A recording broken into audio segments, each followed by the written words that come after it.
ఇటుగా వర్షిని అటువైపుగా అఘోరి ఇద్దరు టాపిక్ ఎక్కడ చూసినా హాట్ టాపిక్గా మారింది. అయితే వర్షినికి పిచ్చి లేచింది, అందుకే తను అఘోరి వెంట వెళ్ళిపోయిందని కొంతమంది అంటుంటే అసలు అఘోరియే కాదు, వాడొక ఫేక్ శ్రీనివాస్ అనే మాట్లాడండి అని చెప్పి కొంతమంది మాట్లాడుతున్నారు.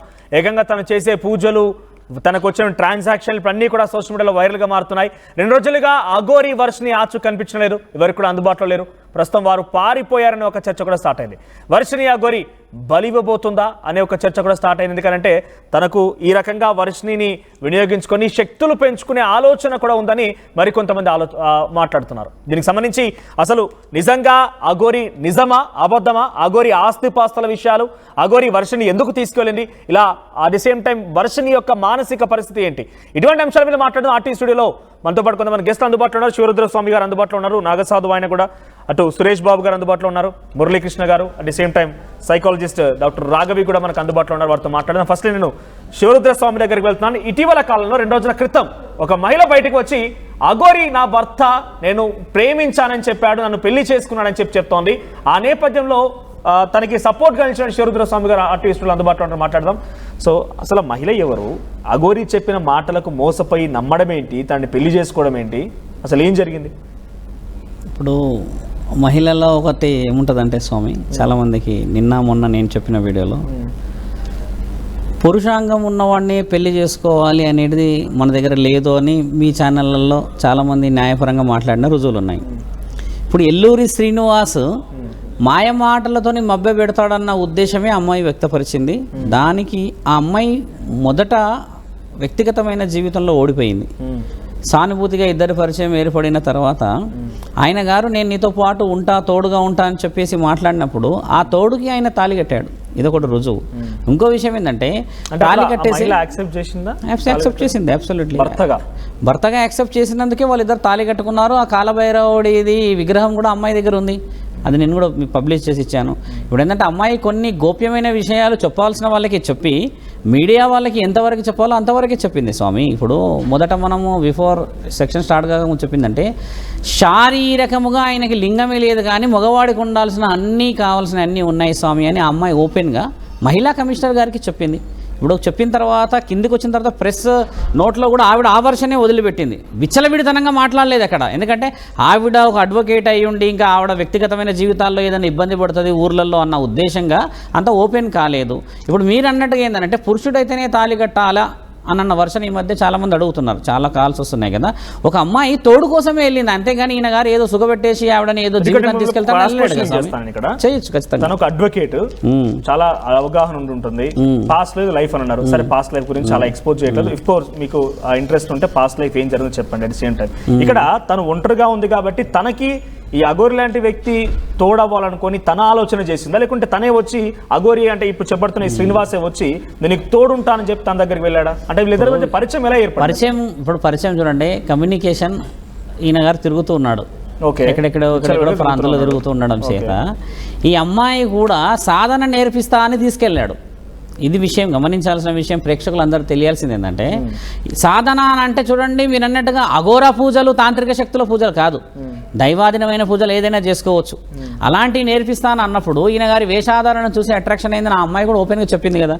ఇప్పుడు దానికి ఈయనేం చేశాడు, వ్యక్తిగతమైన విషయాలు ఇద్దరు కూర్చొని పర్సనల్ లైఫ్ అంతా మాట్లాడుకొని శ్రీనివాస్ గా చెప్పబడుతున్న ఈ అఘోరి ఆ మహిళ దగ్గరికి వెళ్ళారా, లేకుంటే ఈ ఇద్దరు ఇంటరాక్షన్ మహిళ అప్రోచ్ అయింది, మహిళ దగ్గరికి ఈయన అప్రోచ్ అయ్యాడు. ఈ విధంగా వీళ్ళిద్దరిది నడిచింది. నడిచిన తర్వాత శ్రీనివాస్ ఏంటంటే వెళ్లే తరుణం మధ్యప్రదేశ్కి వెళ్తున్నాను అన్న ఆలోచనకి తాళి కట్టి నేను మళ్ళీ వస్తాను, మళ్ళీ ఉంటాను, ఇక పైన మన ఇద్దరం భార్యాభర్తలం అన్న రుజువు చేసుకొని వెళ్ళిండు. ఇప్పుడు ఆమె డిక్లరేషన్ ఫొటోస్ అన్నీ ఆయన గారి ఐఫోన్లో ఉన్నాయని చెప్పింది.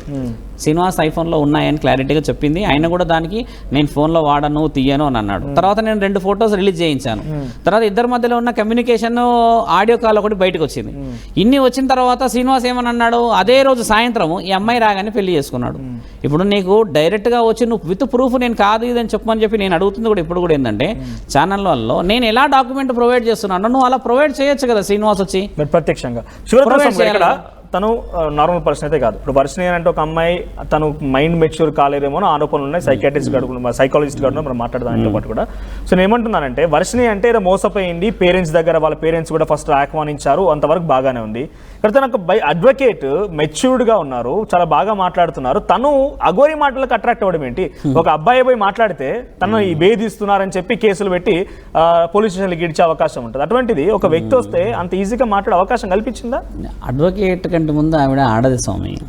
అయితే ఇప్పుడు ఒక అబ్బాయి వెళ్ళి మాట్లాడితేనే నన్ను వేధిస్తున్నారని చెప్పి కేసులు వేస్తారు. అలా ఉండదు. మీరు చెప్పిన విషయమే అది. ఇప్పుడు మనం ఇప్పుడు తల్లిదండ్రులు ఇప్పుడు మంచి ప్రశ్న అడిగారు మీ దగ్గర. ఇప్పుడు సైకాట్రిస్ట్ కూడా ఉన్నారు కాబట్టి ఒకసారి పేరెంట్స్ని పిలిచి అడగండి, ఎలాంటి వాళ్ళని ప్రేమిస్తారు, మీరేమంటారు? నీ చదువు, నీ అందము, నీ చందం అంతా ఆయన ఎక్కడ సరిదూగుతాడు అంటాం కదా.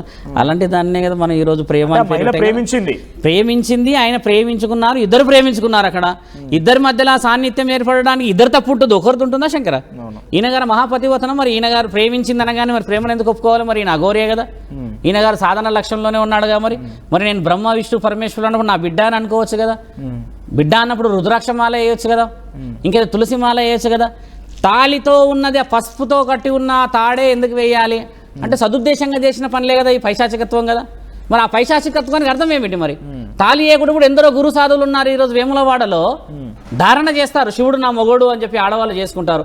అంత మాత్రాన శివుడు భర్త అయిపోయాడా? ధారణ అంటే దారంతోనే వాళ్ళకు ఒక తాయెత్తు లాంటిది కడతారు, లింగం కాయ కడతారు. తెలంగాణ ప్రాంతంలో గ్రామ దేవతల విషయంలో మనం చాలా మంది చూస్తాం. ఇలా తింపి గురువు గారు మెడలో వేసేసి అమ్మ నీవు ఈ విధంగా ఈ పూజలలో ఉండాలి అని అంటారు. అంత మాత్రాన వాళ్ళిద్దరిని మనం ఎక్కడన్నా ఈ విధమైన పోల్చలే కదా. అఘోరి విషయంలో ఎందుకు పోల్చాలంటే అక్కడ పసుపు తాడు ఏర్పడింది కాబట్టి. మరి అవగాహనతోని చేసిన ఆయనని అవగాహన లేకుండా ఒక అడ్వకేట్ ఎలా వచ్చింది అనడం ఎంతవరకు న్యాయం? సానుభూతిగా వచ్చింది, మంచి మర్యాద వచ్చింది, మాటతో ఉన్నది అని చెప్పి ఆ అమ్మాయి ఓపెన్గా చెప్పింది. దానికి ఈయన భర్త అని ఈయన గారు చేసిన తర్వాత ఆయన ఒప్పుకోక తప్పదు. సాధన కోసం అని చెప్పి బలవంతం ఏం కాదు. ఇట్ ఈస్ మెచ్యూర్ డిస్కషన్, ఇద్దరుగా మెచ్యూర్ డిస్కషన్ వచ్చింది. మ్యూచువల్ గా జరిగినప్పుడు ఇన్ని రోజులుగా తను ఇప్పుడు వచ్చి బయటకు మాట్లాడుతుంది. ఇన్ని రోజులు ఏంటంటే ఎప్పుడు జరిగింది వివాహం? ఇన్ని రోజులు అనేది వర్షినికి అమ్మాయికి తల్లి కూతుళ్ళ బంధమేగా మీరందరూ లైవ్ గా పెట్టింది కదా. ఏ రోజైతే తల్లి కూతుళ్ళం కాదు, మేమిద్దరం భార్యాభర్తలము, మేము ఈ విధంగా పెళ్లి చేసుకుంటాము, ఈయన మొగోడే కాబట్టి నా మొగోడు అన్నాక ఆ అమ్మాయి బయటకు వచ్చింది. దిర్ ఇస్ ఎవిడెంట్ టాక్ కదా స్వామి. అందుకనే వచ్చింది. అంతవరకు తల్లి కూతుళ్ళు అన్నారుగా, నాతో అన్నాడు కదా, ఆయన రికార్డ్ నా దగ్గర ఉంది కదా స్వామి. నాతో ఫోన్ చేసి మాట్లాడారు. వివాహం ఇప్పుడు జరిగింది. ఇప్పుడు ఇలాది జనవరి 1 రోజు జరిగింది. జనవరి 1 రోజు ఈయన గారు మధ్యప్రదేశ్ లో ఉన్నా అన్నాడు. జనవరి 1 మధ్యప్రదేశ్ ఉన్నప్పుడు మరి ఈ అమ్మాయి దగ్గర ప్రూఫ్ ఎలా ఉంటుంది? ఇప్పుడు ఎవిడెంట్ వాళ్ళ ఇంట్లో పేరెంట్స్ దగ్గర కూడా కేక్ కటింగ్ చేసిన ఫొటోస్ ఉన్నాయన్నారు. ఇవన్నీ మహిళా కమిషనర్ గారికి ఇచ్చారు. అదే రోజు మీ ఆర్టీవీలోనే లైవ్ గా చెప్పినప్పుడు బిగ్ టీవీలో ఏమన్నాడు, నేను మధ్యప్రదేశ్ లో ఉన్నా అని అన్నాడు. ఒక స్త్రీ ఆయమంతలా ఆమె వచ్చేసేసి ఈయన 6 అడుగుల అందగాడు అని చెప్పేసి ఈయన గారి గురించి చెప్తారా స్వామి అలా బయటకు వచ్చి?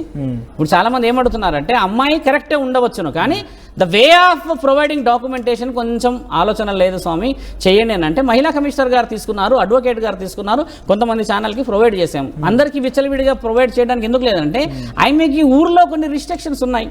ఇప్పుడు అడుగుతారు, ఇప్పటికే ఆమెని ఎంత అరెస్ట్ చేస్తున్నారు. ఇప్పుడు ఛానల్లో అందరూ లైన్ కడుతున్నారు అంటే ఇంటికాడికి. ఇప్పుడు వర్షిని పెళ్లి చేసుకుంది కాబట్టి తన ఇబ్బంది పడి నా భర్త ఇంకొక అమ్మాయిని పెళ్లి చేసుకుని బయటకు వచ్చింది అంతే. లేకపోతే బయటకు రాకపోయేది. గోప్యంగా సినిమా చేసిన పనులు కూడా అవే కదా, మరి గోప్యంగా ఉండే కదా. మరి నా భార్యము నువ్వు అది ఇది అని చెప్పేసి ఆడియో రికార్డ్ అని పెట్టిండు కదా. ఇద్దరి మధ్యలో ఒక విషయం అయితే జరిగింది కదా ఒక 4 months నుంచి. ఇదే విషయం ఆర్టీవీ అఘోరిని అడిగినప్పుడు, శ్రీనివాస్ అడిగినప్పుడు, నేను నా వర్షన్ మాత్రమే అక్కడ మెసేజ్లో ఉంది కానీ తన వర్షన్ ఏం లేదు. తను మద్యం సేవించుతూ మద్యానికి అలవాటు అయిపోయింది, నేను చచ్చిపోతానని చెప్పి డిప్రెషన్లో ఉంటే నేను తనని కాపాడని రకంగా మాట్లాడని చెప్పి కాపాడండి కదా. కాపాడిన వాడు ఎందుకు మరి చట్టపరంగా వచ్చి రావట్లేదు ఇక్కడికి? When we provide a documentation to the society అంటే ఒక హైయర్ అఫీషియల్కి ఇచ్చినప్పుడు శ్రీనివాస్ ఎందుకు వచ్చి ప్రొవైడ్ చేస్తలేడు? ఇప్పుడు మీరు అన్నట్టుగా ఆమె డిప్రెషన్లో ఉన్నప్పుడు 3,60,000 ఇచ్చి కాలభైరవుడు విగ్రహం ఇచ్చి మెడలో తాళ్ళిచ్చి రాత్రంతా మద్యం మత్తులో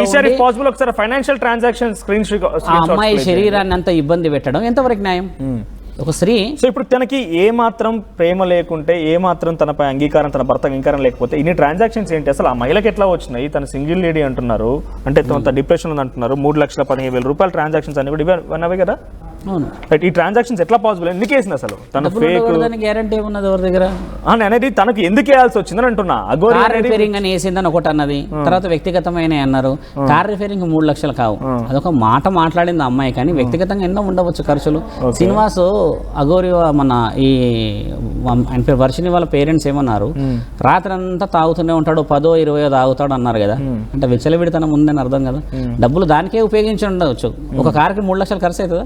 రిపేరింగ్ అయితే కాదు కదా స్వామి. సరే, తన విచ్చలవిడితనానికి మహిళ కూడా డబ్బులు సహకరించి వేసింది, వేసింది మంచిగా వేసిందని వేసింది.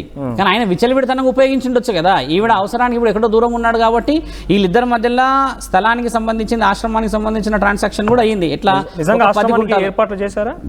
ఏర్పాట్లు చేయడానికి లేదు, ఆయన కొనుక్కుంటా స్థలం అని తిరిగాడు. నాతో కూడా అడిగాడు కదా, నేను కూడా చెప్పాను కదా, నేను కూడా స్థలం గురించి మాట్లాడతలే స్వామి రమ్మని చెప్పాను కదా. ఈ అమ్మాయి కూడా 2-3 నెలల నుంచి ఇద్దరి మధ్యలో ఆశ్రమం గురించి కొండగట్టు ప్రాంతాల్లో 10-20 గుంటాల విషయంలో కూడా ఇద్దరి మధ్యలో మాట మర్యాద వచ్చి స్థలం కూడా నిర్ణయించారు. ఆ విషయంలో కూడా శ్రీనివాస్ ముందుకు వచ్చాడు, నేను కొనుక్కుంటాను, చేస్తాను, ఆశ్రమం కట్టుకుంటాను, చూయించండి అన్నప్పుడు కూడా వీళ్ళిద్దరి మధ్యలో కమ్యూనికేషన్లో ఆయన దూరపు ప్రయాణంలో పోతున్నప్పుడు డీజిల్కే కానీ ఖర్చులకే కానీ దేనికైనా కూడా తాళి కట్టినప్పుడు ఒక గురు సాన్నిధ్యంలో ఉన్నాడు అని చెప్పినప్పుడు ఇవ్వడానికి ఆమెకు రైట్స్ ఉన్నాయా లేవా? తాగడానికి అని చెప్పి ఏదైనా భార్య వేస్తుందా స్వామి డబ్బులు? వేస్తుందా? ఏదో కదా. ఏ ఖర్చులకైనా భర్త మరి దూరం ఉన్నాడానో, లేకపోతే భర్తని పక్కన పెడదాం, ఎల్లూరు శ్రీనివాస్ స్నేహితుడు అనుకుని అంత వేసిండొచ్చు కదా. అలా వేసిన తర్వాత ఇప్పుడు ఎల్లూరు శ్రీనివాస్ అనేది ఏమీ దానికి నా కార్ రిపేరింగ్ కాదు, నేను ఇలా చేయలేదు, నేను అలా చేయలేను అని అంటే 3 లక్షల విషయం ఒక స్త్రీ వచ్చేసి ఆయన దగ్గర ఇప్పుడు ఏమున్నదని చెప్పేసి అడగడానికి ముందుకు వచ్చింది. వర్షిని వచ్చిన తర్వాతనే వచ్చింది కదా, అంత ముందుకు రాలేదు కదా స్వామి. ఎగ్జాక్ట్గా వర్షిని సాటర్డే రోజు పెళ్ళి అని అంటే మండే రోజు అమ్మాయి వచ్చింది. అంటే మీడియా ముందుకు వచ్చి డీటెయిల్గా నేను చెప్పిన విషయాలు అంటే ఇవన్నీ ఓపెన్గా జరిగిన డిస్కషన్ కదా స్వామి. మరి అక్కడ మరి శ్రీనివాస్ ఎందుకు ప్రొవైడ్ చేయట్లేదు ఇలా డాక్యుమెంట్స్ అన్ని? మొబైల్స్ అన్ని ఇలా మొబైల్ మీ ముందు ఆర్టీవీలో పడేయచ్చు కదా, నా మొబైల్ తీసుకోండి ట్రాకింగ్, ఎందుకు స్విచ్ ఆఫ్ పెట్టుకుంటున్నాడు మరి శ్రీనివాస్ మొబైల్? అంటే వర్షిని తీసుకెళ్లి కూడా సుమారుగా ఆయనతో పాటుగా 10-15 రోజులు ట్రావెల్ చేయించాడు. అంతకంటే ముందు వర్షిని వాళ్ళ ఇంట్లో ఉన్నాడు. ఎక్కడ చూసినా ఒక హై టెన్షన్, పోలీసులు, అరెస్టులు, నానా హైడ్రా, మనం కూడా చాలాసార్లు మాట్లాడుకున్నాం. అటువంటి విధంగా చేస్తున్నప్పుడు తను ఒక మహిళగానే కాకుండా షీఈ్ అన్ అడ్వకేట్. సో ఇటువంటి తప్పు చేస్తున్నానని చెప్పి పోలీసుల దగ్గరికి ఎందుకు ఫిర్యాదు చేయలేకపోయింది, పోలీసులకు ఎందుకు వెళ్ళలేకపోయింది? అదే మనం చేస్తున్న పొరపాటు. శ్రీనివాస్ అసెట్ కూడా అదే అనుకున్నాడు ఇన్ని రోజులు, ఈమెకి అంత సీన్ లేదు అని అనుకున్నాడు. అంత సీన్ లేదు అనుకున్న మహిళనే ఇప్పుడు బయటకు వచ్చింది కదా. ఎలా బయటకు వచ్చింది? ఎవరైనా ప్రోద్బలంతో వచ్చింది? ప్రోద్బలంతో రాలేదు. ఇప్పుడు ఏం జరుగుతుంది, పెళ్లి అనేది వచ్చింది. రాగానే ఆ అమ్మాయిని అన్ని ఇలా మోసం చేసి తల్లి కూతుళ్ళు అన్నాడు, పెళ్లి అని అన్నాడు అని అంటే ఇప్పుడు ఆ అమ్మాయి కూడా సెక్యూరిటీ లేదని అర్థం కదా. ఇప్పుడు ఆయన ఏం చెప్పిండు, ఆశ్రమం కట్టుకొని ఇక్కడే ఉందాము, ఇక్కడే చూసుకుందాం, మంచి చెడులు అన్ని మర్యాదలు చెప్పుకుంటూ వచ్చిన వ్యక్తి సడన్ గా ఆ విధమైన వేషాధారణతో కనబడినప్పుడు ఆవిడ రియాక్ట్ కావాలా వద్దా? అప్పుడు ఆవిడ రియాక్ట్ కాకపోతేనే మీరు అన్నట్టుగా అమ్మాయికి చలనం లేదు అని అర్థం. మీరే గారు చాలా వరకు చూసేటువంటి వ్యూవర్స్ కానివ్వండి, సమాజం మొత్తం ఏమనుకుంటుందంటే అఘోరి పేరు వినగానే చీ అని అసహించుకుంటున్నారు. అటువంటి అసహించుకునే వ్యక్తిని అసలు ఈ మహిళ ఎట్లా యాక్సెప్ట్ చేసిందో మీతో మాట్లాడారు కాబట్టి తన సైకలాజికల్ స్టేటస్ ఇప్పుడేంటి? తన స్టార్టింగ్ వచ్చినప్పటి నుంచి ఇదే పని కదా, శ్మశానాల దగ్గరికి వెళ్ళడం కానివ్వండి, అక్కడ దేవుడు అన్నారుగా. మరి అప్పుడు అందరు దేవుళ్ళు అన్నారుగా, ఈ ప్రేక్షకులందరూ అందరూ చూశారుగా. ఈ అమ్మాయి వచ్చినాకనే చీ అంటున్నారు. బాగా గమనించాల్సిన విషయం. ఇన్ని రోజులు ఫోన్లు ఎక్కడికి వెళ్ళినా హైడ్రామా చోటు చేసుకుని అవన్నీ హైడ్రామాలో మీకు గమనించాల్సింది ఏంటంటే there is a ratio of 50-50. 50 మంది సపోర్టివ్ ఉంటే 50 మంది నెగిటివ్ ఉన్నారు. ఈ విషయమే జరిగింది ఇన్ని రోజులు. కానీ ఇప్పుడు 98-99% నెగిటివిటీ ఎందుకు వచ్చిందంటే ఒక స్త్రీకి తాళి కట్టి ఇంకో స్త్రీని తీసుకెళ్లేసి విచ్చలవిడిగా పెళ్లి చేసుకుని మీరెవరు ఏం చేస్తారు, వాళ్ళు ఎవరు ఏం చేస్తారని పొంతనలేని అన్ని చెప్తున్నాడు కదా. ఆ తల్లిదండ్రుల బాధలు చూసి వీళ్ళ మేనమామలు వచ్చి బాధపడిన అవన్నీ చూసిన తర్వాతనే ఎవరంతలో వాళ్ళు బయటికి వెళ్ళేసి వాళ్ళ యొక్క వ్యక్తిగతమైన ఆలోచనలు వ్యక్తపరుస్తున్నారు. ఇన్ని రోజులు వర్షిని ఒక్కతే ఉన్నది కదా అక్కడ, కాబట్టి వాడగోడు పైశాచికత్వంలో ఉన్నాడు, ఆ తల్లిదండ్రులకి అంత బుద్ధి లేదు అనేది వచ్చింది ఇన్ని రోజులు. ఇంకో అమ్మాయి వచ్చినాకనే ఇప్పుడు ఏమైంది స్వామి, ఈ కేసుకు ఒక బలం అనేది ఏర్పడిందా లేదా? ప్రూఫ్ అని అడుగుతున్నాడు. ప్రూఫ్ ప్రొవైడ్ చేశారు కదా, కొంచెం ప్రొవైడ్ చేశాం కదా స్వామి, ప్రూఫ్స్ అనేది ప్రొవైడ్ చేసాం. అంటే తాలిబొట్టు కనిపిస్తుంది, మనం కూడా ప్లే చేస్తాం. తాలిబొట్టు కాదు, వాళ్ళిద్దరు కలిసి ఉన్నది, తర్వాత వాళ్ళిద్దరికి సంబంధించిన సంభాషణ వేరే డీటెయిల్స్ అన్ని అక్కడ మేడం దగ్గర ఇచ్చాం. వాళ్ళు ఈ రోజు 2 గంటలకు 3 ఫోటోస్ ఉన్నాయి, పెళ్లి చేసుకున్న ఫోటోస్ ఆయన శ్రీనివాస్ మొబైల్లో ఉన్నాయి. వాళ్ళిద్దరు పోనీ నేను కలిసిందే ఫోటోస్ ఉన్నాయి, ఒక్కసారి అని చెప్తున్నాడు ఆయన. అంత సీన్ లేదు నేను చెప్తున్నా కదా.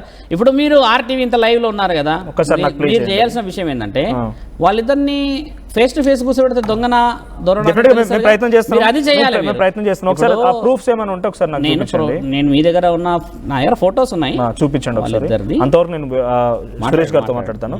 సురేష్ గారు, ఏంటి అఘోరి ఫేక్ ఫేక్ ఫేక్ అని అంటున్నారు. ఇదే విషయం పైన అఘోరి నువ్వు ఫేక్ అట్ట కదా అని చెప్పి ఆర్టీ అడిగినప్పుడు నేను ఏ విషయంలో ఫేక్ చెప్పండి? నేను డబ్బులు సంపాదించి రేపటి రోజున విల్లాలు కొనాలనుకుంటున్నానా? నేను డబ్బులు సంపాదించి రాజకీయాల్లో రావాలనుకుంటున్నానా? నేను డబ్బులు సంపాదించి ఏం చేద్దాం అనుకుంటున్నాను? నేను తినేది మొత్తం కూడా ఎవరైనా భిక్షాటన గీస్తే అక్కడ వెళ్ళిన తర్వాత వాళ్ళ ఆహారం ఇచ్చే తింటున్నాను. రోడ్ల పైన పడుకున్నా, కనీసం ఉండడానికి ఇల్లు కూడా లేదు. నేను ఎందుకు ఫేక్ అంటున్నారు? నన్ను ఫేక్ అనడానికి ఒక్క ఆధారం చూపించండి అని అడుగుతోంది. అసలు అఘోరిని అనే దానికి మీనింగ్ ఏంటి? అఘోరిని ఏం చేస్తారు? అసలు అఘోరిని పేరేంటి? అసలు ఆయనకి అఘోరిని ఎందుకు పెట్టాలి? ఏదో పేరు పెట్టాలి, ఏదో ఒక అవతారం వేసుకోవాలి, తినాలి కాబట్టి ఆ పెట్టుకో. మహిళ ఫోటో చూపించవచ్చు కదా. టీసీఆర్ ఒక్కసారి ఈ సృజన్ ఒకసారి జూమ్ చేసుకో. ఇఫ్ పాసిబుల్ నేను కూడా మీకు స్క్రీన్ పైన ప్లే చేసే ప్రయత్నం చేస్తాను ఇవి. సో ఇక్కడ అఘోరి గతం, ఇది ఒకటే ఫోటో ఉంది. ఇద్దరు ఇటువైపు వాళ్ళ పేరెంట్స్ తో ఉన్నది కూడా ఉన్నది.